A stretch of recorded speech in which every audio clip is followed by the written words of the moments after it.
नमस्कार, मैं प्रद्युमन जोशीला भारतीय जनता पार्टी में बहुत बड़ी बगावत के संकेत मिल रहे हैं। जी हां, भारतीय जनता पार्टी के सबसे सीनियर नेताओं में शामिल और हरियाणा प्रदेश की सरकार में सबसे सीनियर मंत्री ने अपनी ही पार्टी पर सवाल उठा दिए हैं।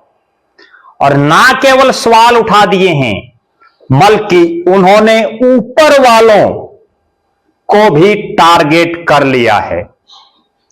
और मंत्री जी ने बाकायदा पूछा है कि हम क्या करें, और इसके जवाब में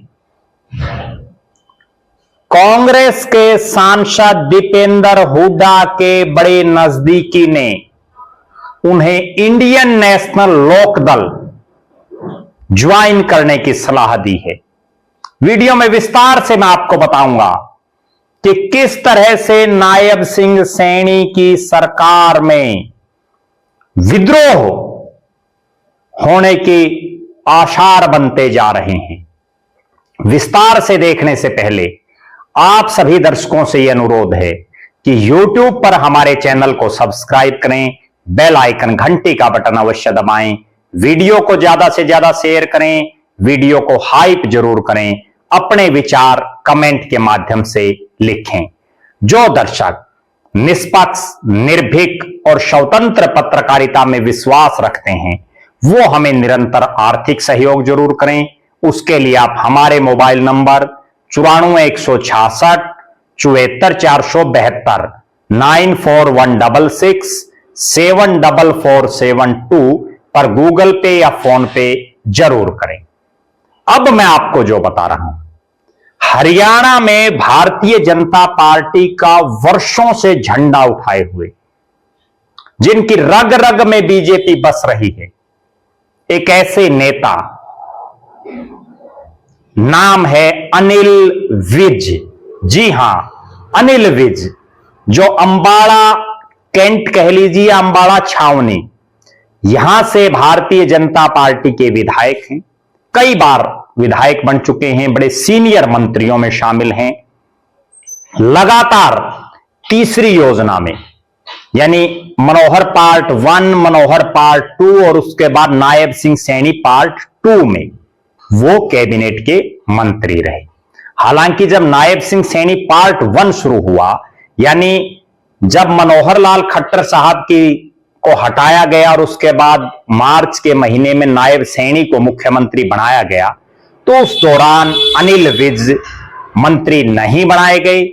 चर्चा यह सुनने में आई कि वो पार्टी से नाराज दिखे, बाकायदा मीटिंग को छोड़ करके चले गए और उनके दिल में कहीं ना कहीं मुख्यमंत्री बनने की एक कशक जो है वो दिखाई दे रही है। लगभग 6 महीने वो बिना मंत्री के रहे। विधानसभा का चुनाव हुआ, कांग्रेस पार्टी ने यहां से मजबूत जो प्रत्याशी थी उनकी टिकट काट दी, और चित्रा सरवारा, जो चौधरी निर्मल सिंह की बेटी हैं, जो नग्गर से कई बार के विधायक, अभी फिलहाल अंबाला सिटी से वो विधायक हैं कांग्रेस के, उनकी वो बेटी हैं, टिकट काट दी। टिकट काटने के बाद उन्होंने इंडिपेंडेंट चुनाव लड़ा और बड़े कांटे का मुकाबला हुआ अनिल विज और चित्रा सरवारा का। और राजनीतिक गलियारों में आज भी ये चर्चाएं हैं कि अगर चित्रा सरवारा को कांग्रेस टिकट देती तो अनिल विज चुनाव हार सकते थे। बहरहाल वो चैप्टर क्लोज हो चुका है। अब उसके बाद लगातार अनिल विज चर्चा में हैं। नायब सिंह सैनी पार्ट 2 में उनको परिवहन और बिजली जैसे जो महत्वपूर्ण विभाग हैं उनका मंत्री बनाया गया। हालांकि उससे पहले वो गृह मंत्री रह चुके थे, लिहाजा उनको हल्के डिपार्टमेंट दिए गए हैं, इसमें कतई कोई दो राय नहीं है। एक ट्वीट करते हैं वो अपने एक्स प्लेटफॉर्म पर, अनिल विज, और उसमें उन्होंने जो लिखा वो मैं पहले आपको पढ़ करके सुनाता हूं। उन्होंने लिखा कि अंबाला छावनी में कुछ लोग समानांतर भाजपा चला रहे हैं, जिनको ऊपर वालों का आशीर्वाद भी प्राप्त है। कमेंट बॉक्स में लिखें कि हम क्या करें, पार्टी को बहुत नुकसान हो रहा है। आप दोबारा सुनिए।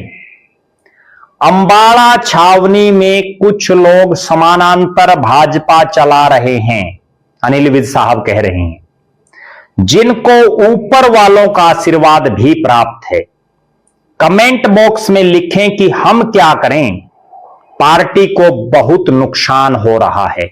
यह सब दर्शा रहे हैं कि भारतीय जनता पार्टी में सब कुछ ठीक नहीं है। भारतीय जनता पार्टी की हरियाणा इकाई में और नायब सिंह सैनी की सरकार में बड़ी खलबली मच सकती है। और जिस ढंग से उन्होंने ऊपर वालों का आशीर्वाद की बात कही, ये ऊपर वाले कौन हैं? ऊपर वाले यहां जो दिख रहे हैं वो बीजेपी में ऊपर वालों की वो बात कर रहे हैं, कहीं ना कहीं इशारों इशारों में। नरेंद्र मोदी देश के प्रधानमंत्री, अमित शाह देश के गृह मंत्री, जेपी नड्डा, हरियाणा बीजेपी के अध्यक्ष मोहनलाल बड़ौली, हरियाणा के मुख्यमंत्री नायब सिंह सैनी, हरियाणा के पूर्व मुख्यमंत्री मनोहर लाल खट्टर साहब, ये उन नेताओं में हैं जो ऊपर वाले बड़े चेहरे हैं। तो कहीं ना कहीं अनिल विज का इशारा इनमें से किसकी तरफ है या किसी अन्य नेता की तरफ है, यह उन्होंने अभी क्लियर नहीं किया है। लेकिन बहुत बड़ी बात उन्होंने एक और लिखी है कि कमेंट बॉक्स में लिखें हम क्या करें। उनके मन में कुछ ना कुछ चल रहा है, कुछ बड़ा करने का। कहीं अनिल विज कोई बहुत बड़ी तोड़फोड़ तो नहीं करने जा रहे। और जब उन्होंने ये पूछा कि हम क्या करें, उस पर क्या जवाब आ रहे हैं वो भी मैं आपको बताऊंगा। लेकिन उससे पहले मैं आपको बता दूं कि असली बीमारी कहां है। अनिल विज भारतीय जनता पार्टी के उन नेताओं में हैं जो ग्राउंड जीरो पर रह करके काम करते हैं पार्टी के लिए, जो चुनावी राजनीति करते हैं, वर्षों से चुने जा रहे हैं। मनोहर लाल खट्टर साहब तो 2014 में पहला चुनाव जीते, नायब सिंह सैनी साहब 2014 में पहला चुनाव जीते, लेकिन अनिल विज जी तो उससे पहले कई चुनाव जीत चुके थे। सीनियरिटी को नजरअंदाज करते हुए पार्टी आलाकमान ने मनोहर लाल खट्टर साहब को मुख्यमंत्री डिक्लेयर कर दिया, बना दिया।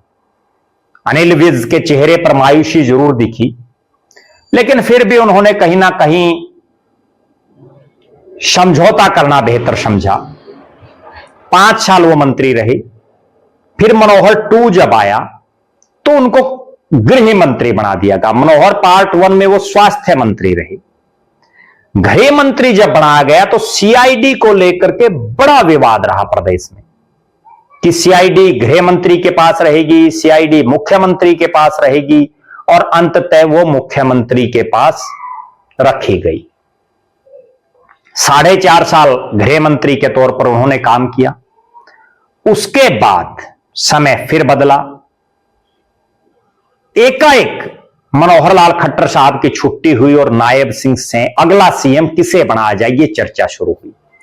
अनिल विज साहब ने फिर प्रयास किए। बाकायदा विधायकों की मीटिंग हुई। मीटिंग के बाद अनिल विज जो है उस बैठक को छोड़ करके चले गए बीच में ही।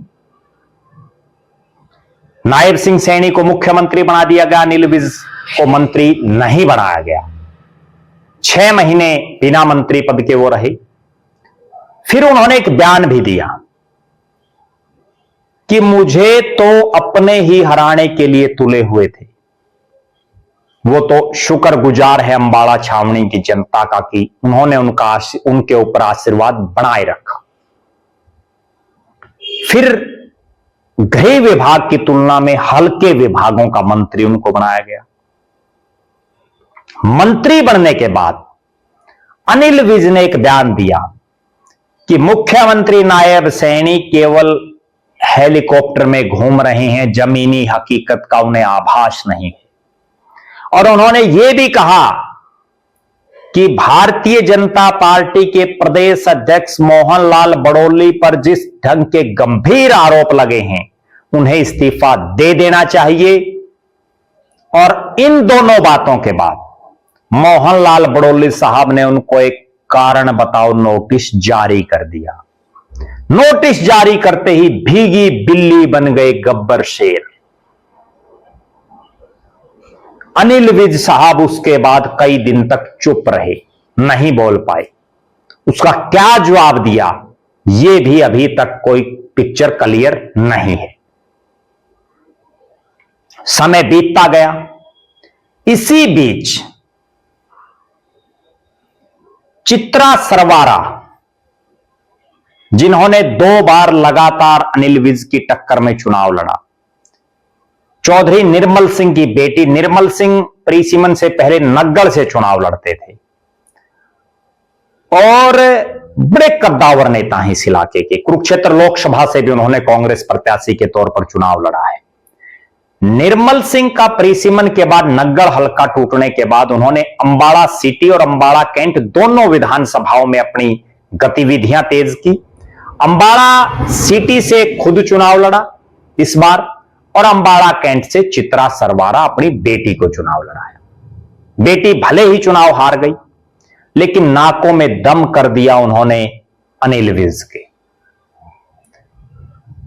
कुछ ही दिन पहले चित्रा सरवारा का एक बयान वायरल होता है कि नायब सिंह सैनी किस्मत के धनी हैं और बड़े ग्राउंड जीरो पर रह करके काम कर रहे हैं।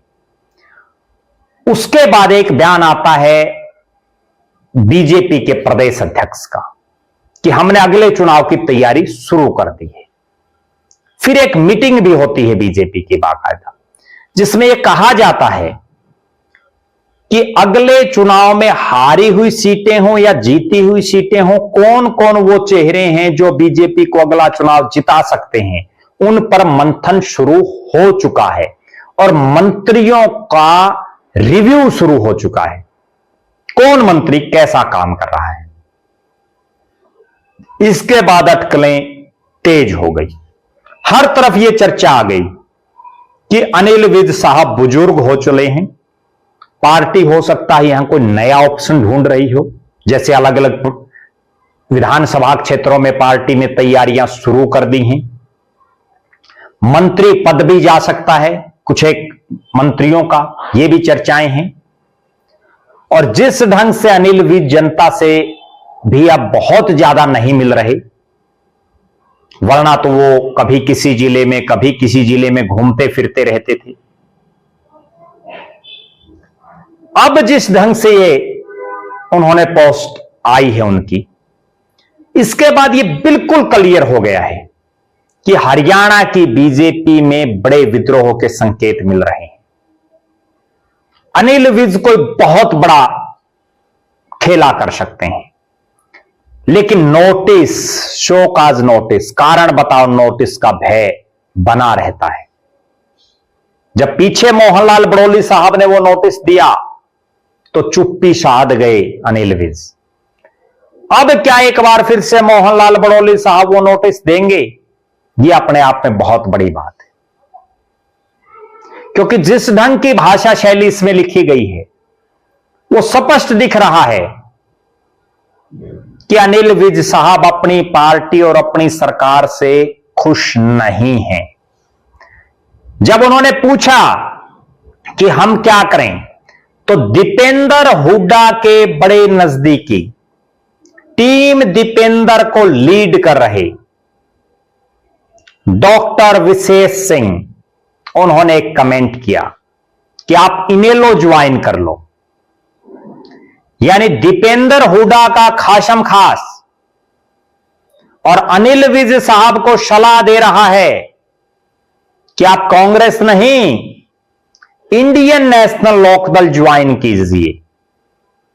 और इंडियन नेशनल लोकदल के नेता अभी अपना कुनबा बढ़ाने में बिजी हैं, इसमें कोई दो राय नहीं। डॉक्टर विशेष ने आगे यह भी लिखा कि आजकल सारा रिजेक्टेड सामान वही इकट्ठा कर रहे हैं, यानी वो कहीं ना कहीं अनिल विज साहब को रिजेक्टेड बता रहे हैं। बहरहाल उनके इस पोस्ट पर बहुत से कमेंट आए हुए हैं, बहुत लोगों ने हमदर्दी भी दिखाई है कि अनिल विज साहब के साथ ऐसा नहीं किया जाना चाहिए।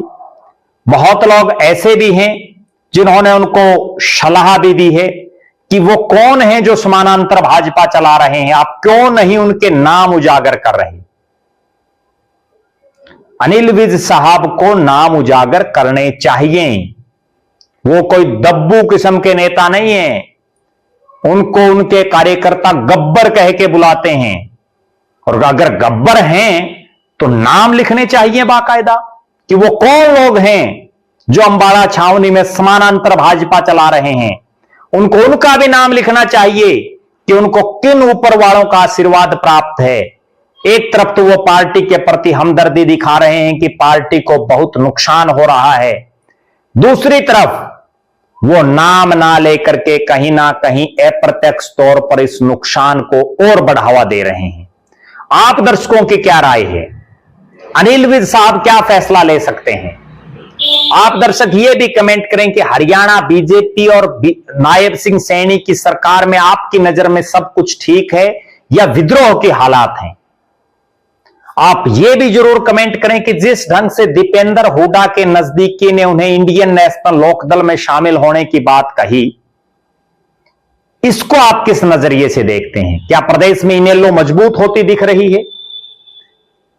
आप ये भी कमेंट करें कि आपके इलाके में, आपके हलके में जो बीजेपी के नेता हैं, उनकी क्या स्थिति है फिलहाल? उनकी कुछ चल रही है या वो भी अनिल विज की तरह हैं हालात में? आप लगातार हमारे साथ बने रहें, हमारे फेसबुक पेज को लाइक और फॉलो करें, यूट्यूब पर चैनल को सब्सक्राइब करें, बेल आइकन घंटी का बटन अवश्य दबाएं, वीडियो को ज्यादा से ज्यादा शेयर करें, वीडियो को हाइप जरूर करें, अपने विचार कमेंट के माध्यम से लिखें। जो दर्शक आर्थिक रूप से सक्षम हैं वो हमें निरंतर आर्थिक सहयोग जरूर करें। बहुत बहुत धन्यवाद। आपका अपना प्रद्युमन जोशीला।